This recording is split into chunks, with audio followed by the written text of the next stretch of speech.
Saudara-saudara kaum muslimin sidang jemaah salat Jumat yang dimuliakan Allah Subhanahu wa taala. Mari kita awali rangkaian ibadah salat Jumat kita pada hari yang mulia ini dengan banyak-banyak bersyukur kepada Allah Subhanahu wa taala. Subhanallahi wa bihamdihi. Maha suci Engkau ya Allah. Segala puji hanya milik-Mu ya Allah. Kalimat itu dianjurkan kita mengucapkannya 100 kali di waktu pagi, dan juga dianjurkan kita memuji Allah dengan kalimat itu 100 kali di waktu sore, menandakan nikmat yang kita terima sesungguhnya tidaklah sebanding senilai dengan amal ibadah yang kita lakukan kepada Allah Subhanahu wa taala. Salawat dan salam Allahumma salli wa sallim wa barik ala sayyidina Muhammad wa ala alihi wa ashabihi ajma'in. Kita rindu dengan beliau, kita ingin berjumpa dengan Nabi Muhammad sallallahu alaihi wasallam. Perjumpaan itu nanti bukan hanya ketika kita mendapatkan syafaat, tapi puncak berjumpa dengan Nabi Muhammad itu adalah kita berjumpa dengan beliau di dalam surga Allah Subhanahu wa taala. Ma'asyiral muslimin, sidang jemaah salat Jumat yang dimuliakan Allah Subhanahu wa taala. Dalam riwayat Imam Muslim diceritakan suatu pagi ketika selesai salat subuh, baginda Rasulullah sallallahu alaihi wasallam bertanya kepada para sahabat, "Hal ra'a ahadum minkumul barihah?" Apakah ada di antara kalian yang bermimpi tadi malam, kata Rasulullah. Maka sahabat menjawab, "Kami tidak ada bermimpi ya Rasulullah." Ketika para sahabat tidak ada yang bermimpi, maka Rasulullah berkata, "Tadi malam aku bermimpi, aku diajak oleh 2 malaikat di dalam perjalanan. Aku melihat seseorang yang sedang terbaring, kemudian batu besar ditimpakan kepada orang yang sedang terbaring itu sampai kepalanya hancur sejadi-jadinya. Lalu aku bertanya kepada malaikat, 'Siapakah dia ya malaikat?' Malaikat berkata, 'Pergilah Muhammad, teruskan perjalananmu.' Tak lama setelah itu aku melewati seorang laki-laki yang mulutnya dirobek sampai ke tengkuknya, kemudian wajahnya dicabik-cabik. Aku pun bertanya kepada malaikat, kata Rasulullah, 'Siapakah dia wahai malaikat?' Malaikat pun berkata, 'Pergilah Muhammad, teruskan perjalananmu.' Kemudian aku melewati seorang laki-laki dan perempuan yang tidak berbusana. Mereka berada di dalam suatu tungku yang amat sangat besar. Ketika api menyala di bawah tungku itu, mereka berteriak minta dikeluarkan. Dan aku pun bertanya kepada malaikat, 'Siapakah mereka wahai malaikat?' Malaikat pun terus berkata, 'Pergilah Muhammad, teruskan perjalananmu.' Aku juga melihat ada orang yang berenang. Sungainya bukan sungai yang biasa. Dia berenang di dalam air, yang air itu adalah darah. Sungai yang penuh dengan darah. Ketika orang yang berenang itu sampai di tepi sungai, mulutnya dimasukkan batu, kemudian dia akan berenang terus sampai batu itu membawanya tenggelam ke dasar sungai. Aku pun berkata kepada malaikat, malaikat pun mengatakan, teruskan perjalanan Muhammad. Sampailah aku dibawa ke atas bukit. Aku melihat seseorang yang digantung, kakinya digantung ke atas, kemudian mulutnya penuh dengan darah dan nanah. Dan ketika itu pun aku bertanya, malaikat tetap menjawab, teruskan perjalanan Muhammad, pergilah. Kemudian Ibnu Huzaimah menambahkan dalam sebuah riwayat, Nabi SAW melihat seorang perempuan yang dadanya dipatuk oleh ular yang beracun, yang berbisa.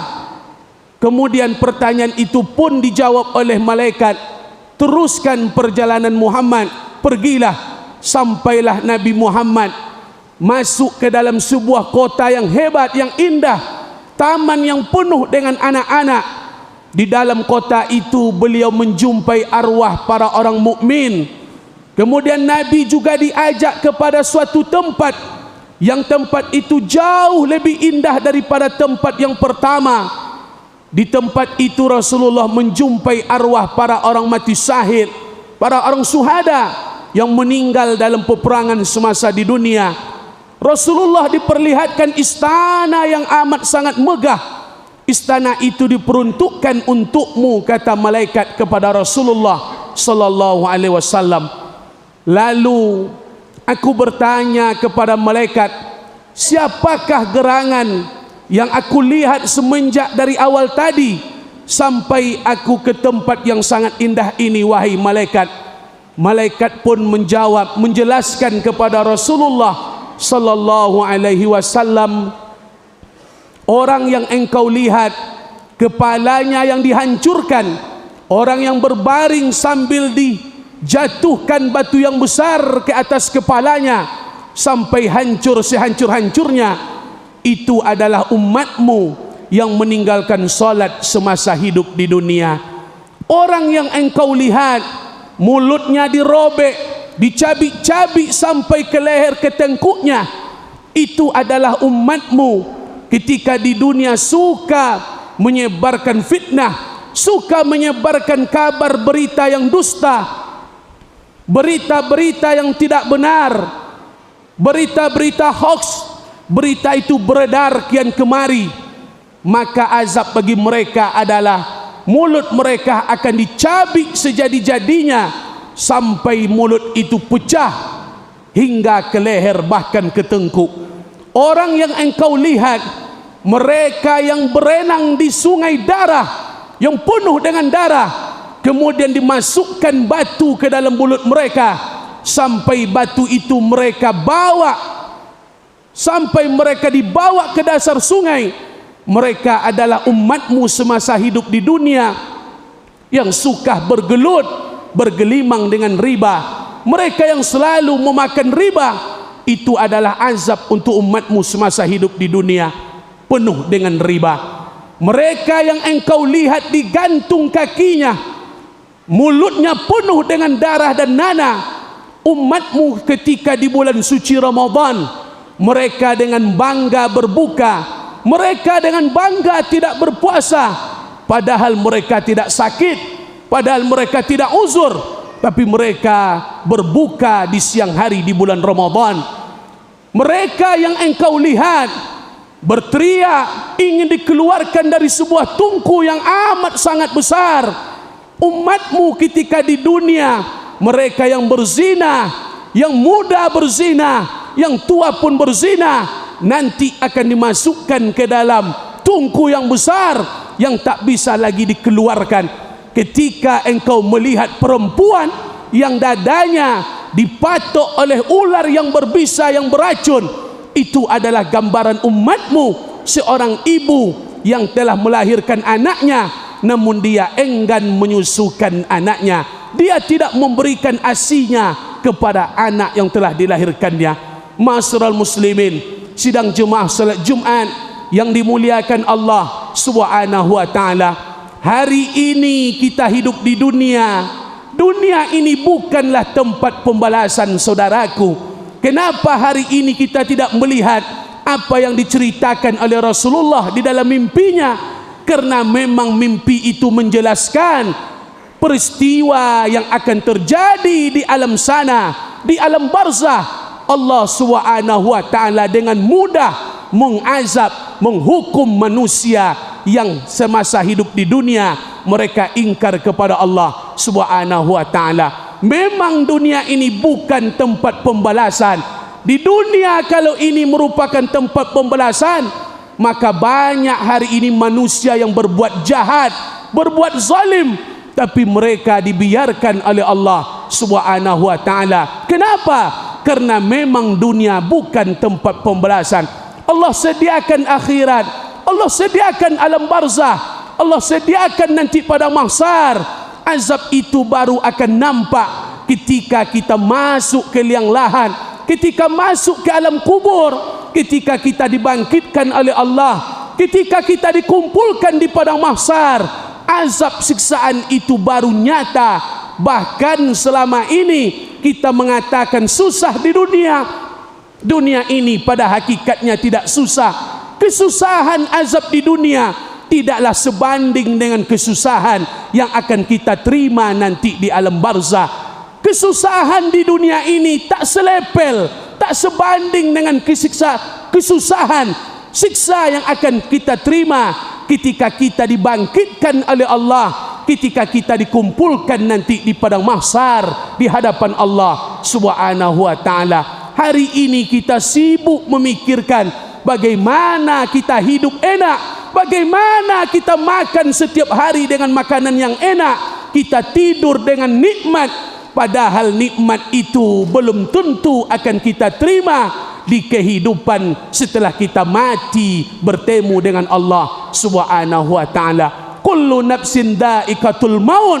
Setiap kita, setiap yang bernyawa pasti akan mati. Saudaraku yang dimuliakan Allah Subhanahu wa taala, tak satu pun manusia di dunia ini yang berani mengatakan bahwa aku akan kekal hidup selama-lamanya di dunia ini. Tak satu pun kita yang berani mengatakan bahwa kita tidak akan mati, karena memang pada sejatinya kita pasti akan mati menghadap Allah Subhanahu wa taala.